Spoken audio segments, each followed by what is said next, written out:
Students, अभी हमने बात की है, ठीक है, नेगेटिव ग्रेड की, कि यहाँ पे जो चार्ज आते हैं, ये चार्ज आगे यहाँ पे ये आयन एक्सेलरेटर लगा होता है। आयन एक्सेलरेटर का मतलब क्या है? इस आयन एक्सेलरेटर का मतलब ये है कि ये क्या करता है, आने वाले आयंस को स्पीड अप करता है, उनकी स्पीड को बढ़ा देता है, उनको एक एक्सेलरेशन प्रोवाइड करता है।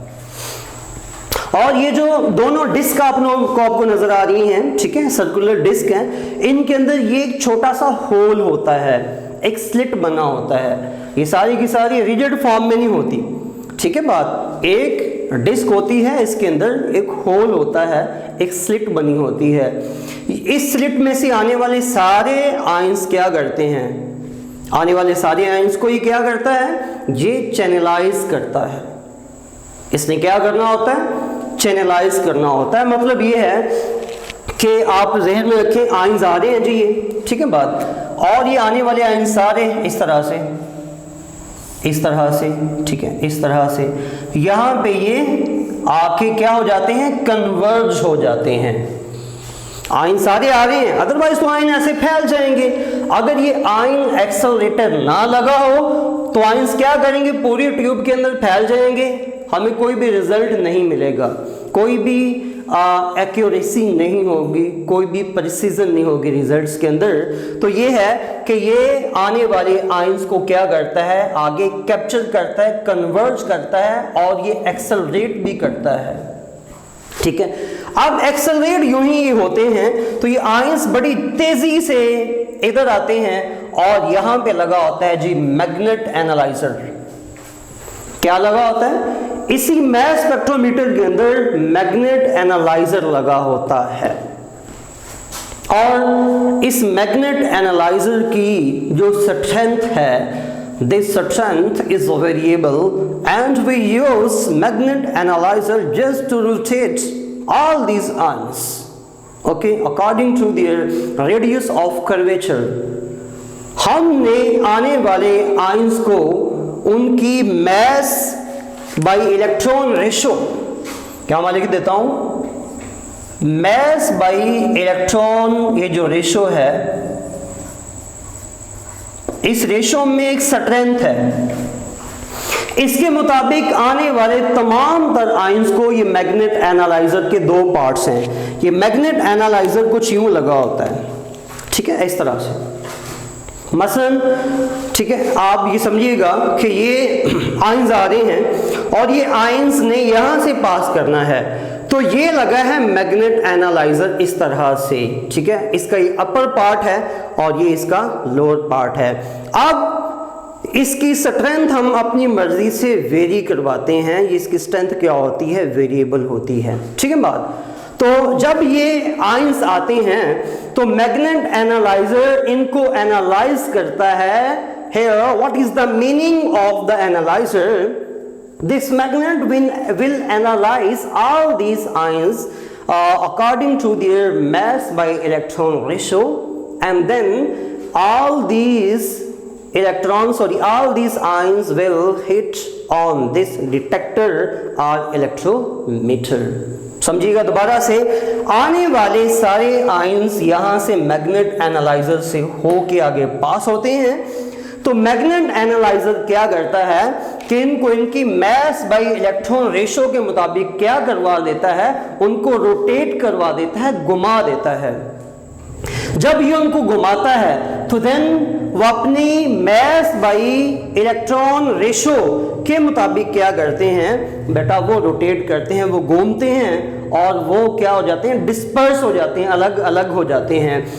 मैग्नेट एनालाइजर समझ लीजिएगा कि एक ऐसा चेक पॉइंट है, ये चेक पॉइंट तमाम तर आने वाले आयंस को सेग्रीगेट कर देता है, सेपरेट कर देता है, अलग कर देता है, और वो अपनी अपनी टेंडेंसी के मुताबिक, अपने अपने इलेक्ट्रिक पोटेंशियल के मुताबिक वो क्या करते हैं? वो जाके डिटेक्टर के ऊपर, उसके सेंसर के ऊपर जाके हिट करते हैं, वो इलेक्ट्रोमीटर के सेंसर के ऊपर जाके हिट करते हैं।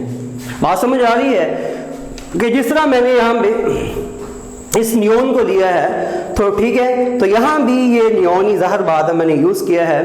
आने वाले सारे आयंस क्या करते हैं, अपनी अपनी कैपेबिलिटी के मुताबिक आके, ठीक है, डिफरेंट प्लेसेस के ऊपर, ये डिटेक्टर या इलेक्ट्रोमीटर एक ही चीज़ होती है, डिटेक्टर या इलेक्ट्रोमीटर ये एक ही चीज है, ये डिटेक्टर है सारे का सारा, सर्कुलर फॉर्म में आपको नजर आ रहा है। तो यहां पे ये स्पॉट्स बने हैं, ये हमने नहीं बनाए, ये स्पॉट्स हमें कहां से मिलेंगे, ये स्पॉट्स हमें मिलेंगे यहां से आने वाले चार्ज के फॉल करने के बाद, नीचे इसके ऊपर गिरने के बाद। जो चार्ज यहां आके गिरेगा वो अपने इलेक्ट्रिक पोटेंशियल की वजह से आके यहां पे गिरेगा। क्यों? इन जो चार्जेस यहां से कैटायन बने हैं इनके अंदर एक इलेक्ट्रिक एनर्जी है। अब यूं ही डिटेक्टर के ऊपर आके टकराते हैं, एक तो ये है कि ये सेपरेशन देते हैं, दूसरे नंबर पर ये बेटा जी जो डिटेक्टर होता है, इलेक्ट्रोमीटर होता है, उसको अपना इलेक्ट्रिक पोटेंशियल भी देते हैं। तो डिटेक्टर क्या करता है, डिटेक्टर इन तमाम तर जो इलेक्ट्रिक पोटेंशियल के सिग्नल्स होते हैं या इंस्ट्रक्शंस होती हैं, इनको आगे कंप्यूटर को फॉरवर्ड कर देता है। इनको क्या करता है, आगे कंप्यूटर को फॉरवर्ड कर देता है। जब ये कंप्यूटर को फॉरवर्ड करता है तो कंप्यूटर इसकी बकायदा तौर पे पीक्स को शो करता है, ग्राफ्स को शो करता है, और वो ग्राफ हमें ये बताता है कि यहाँ पे आने वाला जो चार्ज है, ये चार्ज, ये एलिमेंट का ये चार्ज, उसका एटॉमिक मास ये है, आने वाला ये चार्ज यहाँ जो आके गिरता है इसका एटॉमिक मास ये आता है, और उसके बाद हमें ये बताता है कि आने वाले यहाँ पे फॉल करने वाला जो चार्ज है इसका एटॉमिक मास ये आता है। और ये हमें जो कंप्यूटर सेट है ये हमें ये भी इंस्ट्रक्शंस देता है, हमें फाइनल रिजल्ट्स देता है कि आने वाले जितने भी ये एलिमेंट्स के आइसोटोप्स हैं इनकी जो रिलेटिव अबंडेंस है वो क्या है, हमें ये भी ये एक मालूमात फराहम करता है। तो यहाँ पे एक और चीज़ मैं ऐड करना चाहूँगा कि क्या डायरेक्टली ऐसा हो जाता है कि कोई भी आप लोगों ने सैंपल लिया, इसमें डाला, ठीक है, वोलेटाइल वेपराइज किया, वोलेटाइल किया, आयनाइजेशन चैम्बर में आया, नेगेटिव ग्रिड ने आगे इनको, ठीक है, बात पुश किया, ठीक है, बात उसके बाद आयन एक्सेलरेटर ने इनको आगे जाके एक्सेलरेट करवा दिया, मैग्नेट एनालाइजर ने इनको एनालाइज किया according to their mass by electron ratio, इसके मुताबिक, और इन्होंने जाके डिटेक्टर या इलेक्ट्रोमीटर के ऊपर जाके हिट किया, हिट करने के बाद हमें रिजल्ट्स मिल गए। नहीं, ऐसा नहीं है, हमें यहाँ से रिजल्ट्स मिल जाते हैं, लेकिन फौरन हम क्या करते हैं, लास्ट लेक्चर में हम लोगों ने ये बात बड़ी स्ट्रेस और बड़ी डिटेल के साथ पढ़ी है, कार्बन 12 रिलेटिव एटॉमिक मास क्या है, कि हम यहाँ पे तमाम तर एलिमेंट्स के एटम्स के मैसेज को कार्बन 12 के साथ रिलेट करते हैं, हम कंपेयर करते हैं। ये समझ लीजिएगा कि जो कार्बन 12 है ये एक स्केल है, कार्बन 12 क्या है, एक स्केल है, एक पैमाना है। हम तमाम तर एलिमेंट्स के जो एटम्स आएंगे हम उनके एटॉमिक मैसेज को कार्बन 12 के स्केल के साथ कंपेयर करेंगे। तो यहाँ भी यही होता है कि हम फौरन से कार्बन 12 को उठाते हैं, उठा के उसके रिजल्ट्स को भी यूं ही हम क्या करते हैं, ठीक है, बाद गो थ्रू करवाते हैं। उसके बाद जो हमें रिजल्ट्स कार्बन 12 देता है ना, तो हम इन तमाम रिजल्ट्स को कार्बन 12 के साथ कंपेयर करके फाइनल करते हैं, आगे फाइनलाइज करते हैं कि आने वाले जितने भी ये आयंस थे इनके अंदर पोटेंशियल क्या था, और इनके अंदर पोटेंशियल के साथ साथ इनके एटॉमिक मैसेज क्या थे, और इसके अलावा एटॉमिक मैसेज के बिहार पे इनकी जो रिलेटिव अबंडेंस बनती है वो क्या थी। ठीक है बात। तो बेटा अभी हमने यहाँ तक किया है जी, आगे हम इसका भी ग्राफ देखते हैं।